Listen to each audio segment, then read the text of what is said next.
जाजी सुगरी शाह और कन्वल की बातों से इस कदर हर्ट हुई कि उसने उनके बड़े होने का लिहाज करते हुए कोई जवाब तो ना दिया, मगर वो गुस्से से डाइनिंग हॉल से निकलकर अपने कमरे में आई और अपना बैग पैक करने लगी। अपने बैग की पैकिंग के बाद वो हाविया के कमरे में आई और वार्डरोब खोलकर इसके कपड़े निकालकर भी बैग में रखने लगी। क्या हवा है अपिया, और ये कपड़े क्यों रख रहे हो बैग में? हाविया ने इससे पूछा। हम अपने घर वापस जा रहे हैं। ये आप क्या कह रहे हो अपिया, ये आपका घर है और आप शादी करके यहाँ आई हैं तो कैसे जा सकती हैं यहाँ से? वो जाजी की बात पर जल्दी से बोली। ना तो ये मेरा घर है और ना ही तुम्हारा और ना ही यहाँ के लोग ही हमारे हैं। हम यहाँ से जा रहे हैं हमेशा हमेशा के लिए, जाजी ने अपने आंसू साफ करते हुए कहा। रोहा भैया से फिर से झगड़ा हो गया क्या? हाविया ने उसे परेशानी से देखते हुए पूछा। तुम्हारे किसी भी सवाल का उस वक्त में जवाब नहीं दे सकती, इसलिए प्लीज कुछ मत पूछो और जो मैं कह रही हूँ वही करो, जाजी ने कहा तो वो लब काटते हुए चुप हो गई। जाजी बैग पैक करने के बाद कैब बुक करवाने लग गई। कुछ देर के बाद कैब वाला आया तो वो अपना सारा सामान उठाकर इसमें रखकर आई और पहर हाविया को व्हील चेयर पे बैठाकर बाहर आई तो कन्वल ने इसका रास्ता रोका।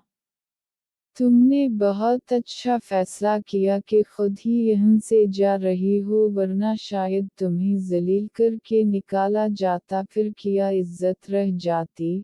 वैसे भी एक ना एक दिन तो तुम्हें यहाँ से जाना ही था, ये और बात है कि तुमने सोचा कि तुम्हें शायद यहाँ से जाना नहीं पड़ेगा अगर तुम्हारी बहन भी इस घर की बहू बन जाएगी, मगर अफसोस तुम्हारे सारे किए कराए पर पानी फिर गया, कन्वल ने तंजिया लहजे में कहा तो जाजी ने हाविया की तरफ देखा जिसका रंग जर्द पड़ गया था।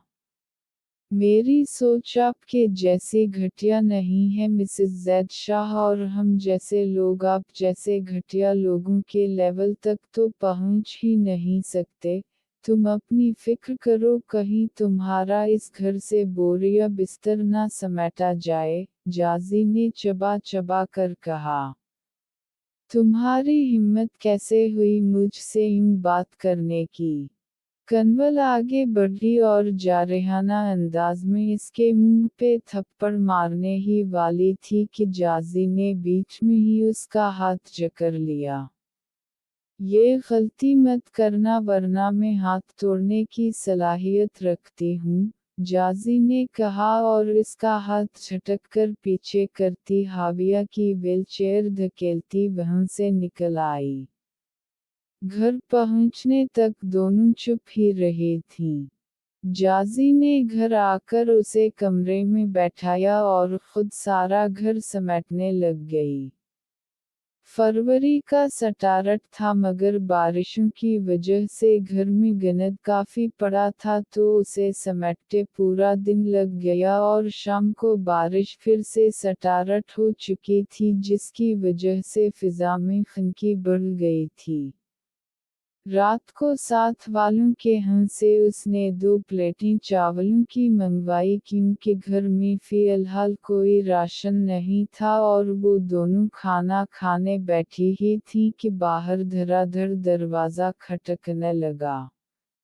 इतनी बारिश में कौन आ गया? वो बुड़बड़ाती हुई उठी और सहन से भागती हुई दरवाजे पे आई। कौन है?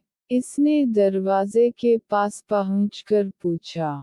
मैं रोहाब, दरवाजे के पार से रोहाब की आवाज़ सुनकर इसके माथे पे बल पड़ गए।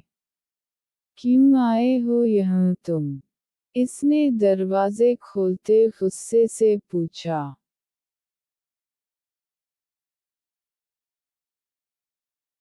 अंदर तो आने दो, वो कहता इसकी साइड से होकर अंदर आ गया।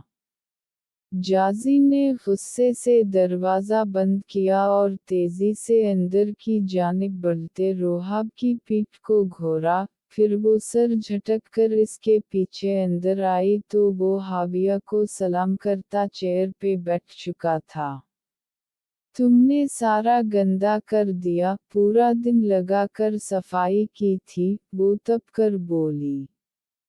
सूरी, वो छीनक मारते हुए आहिस्ता से बोला तो जाजी ने इसे गौर से देखा तो वो मुकम्मल भीगा हुआ था। भैया आप कपड़े चेंज कर लें वरना बीमार पड़ जाएंगे, हाविया ने कहा। कपड़े कहाँ से चेंज करूं यार, वो अपने माथे के बालों को पीछे करते हुए बोला। अभी जान का कोई सूट पहन ले जाए, अपिया आप भैया को दे दी कपड़े, हाविया ने कहा तो वो चुपचाप उठकर बाहर निकलकर शुजात हसीन के कमरे में आ गई और कुछ देर के बाद रोहाब भी इसके पीछे आ चुका था। ये पहन लो, वाइट कलर का शलवार करता निकालकर उसकी तरफ बढ़ाते हुए बोली। रोहाब शाह ने चुपचाप कपड़े पकड़कर बेड पे रखे और अपनी शर्ट उतारने लगा। अरे अरे यहाँ क्यों बदल रहे हो, जाकर वॉशरूम में बदलू ना, वो गड़बड़ा कर बोली। वॉशरूम में जाकर क्यों बदलू, मैंने कौन सा नहाना है, वो शर्ट उतार कर उसकी तरफ उछालते हुए बोला। बदतमीज कहीं का, वो शर्ट साइड पे फेंक कर बुड़बड़ाती बाहर निकल गई और किचन में आकर उसके लिए चाय बनाने लगी। चाय बनाकर वो कमरे में आई तो वो हनूज शर्टलेस बैठा था। तुमने अभी तक कमीज क्यों नहीं पहनी, वो नागवारी से बोली। फंसी नहीं मेरे शानों से, वो संजीदगी से बोला तो जाजी सर झटक कर मग इसके पास रखते मुड़ी कि रोहाब शाह ने अचानक इसका हाथ पकड़कर उसे रोका।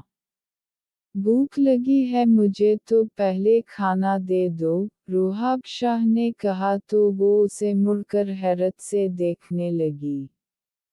तुम्हारे मेयर की मुताबिक मैंने कोई खाना नहीं बनाया तो इसीलिए उसी चाय पर गुजारा करो, वैसे भी मैंने खाना नहीं बनाया, साथ वालों के घर से मंगवाया था, वो भी थोड़े से चावल और दाल है, अगर तुम्हें दे दिए तो हम भूखी मर जाएंगी, वो कठोरपन से बोली तो रोहाब चुपचाप चाय थामकर पीने लगा।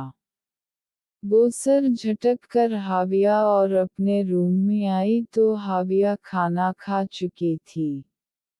वो बर्तन समेटकर किचन में आई और चावल गरम करके पहला लुक़मा ही मुंह के करीब लेकर गई तो रोहाब का भूखा होना याद आया, वो चम्मच प्लेट में रखती प्लेट उठाए कमरे में आई तो रोहाब अंधे मुंह बेड पे लेटा था।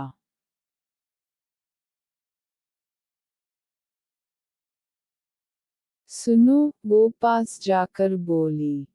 हूँ, ये लो खाना, उसने कहा तो वो जल्दी से उठकर बैठ गया। वो प्लेट इसके सामने रखकर पलटने ही लगी थी कि रोहाब ने हाथ थामकर उसे बेड पे बैठाया और चावल चम्मच में डालकर चम्मच को उसके मुंह के करीब किया।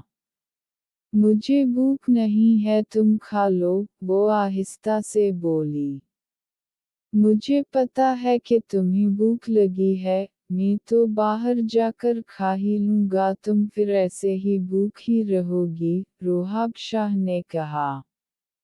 नहीं, मुझे इतनी भी ज्यादा भूख नहीं है, मैंने शाम को चाय पी थी, वो नाखून खितरते हुए बोली। तुम्हारी शक्ल बता रही है कि तुम्हें बहुत भूख लगी है, ये चुपचाप खाओ, फिर बात करनी है मुझे, रोहाब शाह ने संजीदगी से कहा। देखो अगर तुम मुझे वापस जाने के लिए कहोगे तो मैं तुम्हारी बात बिल्कुल नहीं मानूंगी, वो तड़क कर बोली। पहले खाना खा लो फिर इसके बाद बात करते हैं। रूहाब शाह ने चम्मच भर कर इसके लबों के करीब किया तो उसने चुपचाप मुंह खोल लिया। रूहाब एक चम्मच खुद लेता और दूसरा इसके मुंह में डाले गया। चावल खत्म करने के बाद उसने प्लेट साइड पे रखी और इसका हाथ थामकर उसे देखने लगा। वो इसकी इनायतों और अंदाज पे बेचैनी सी महसूस कर रही थी।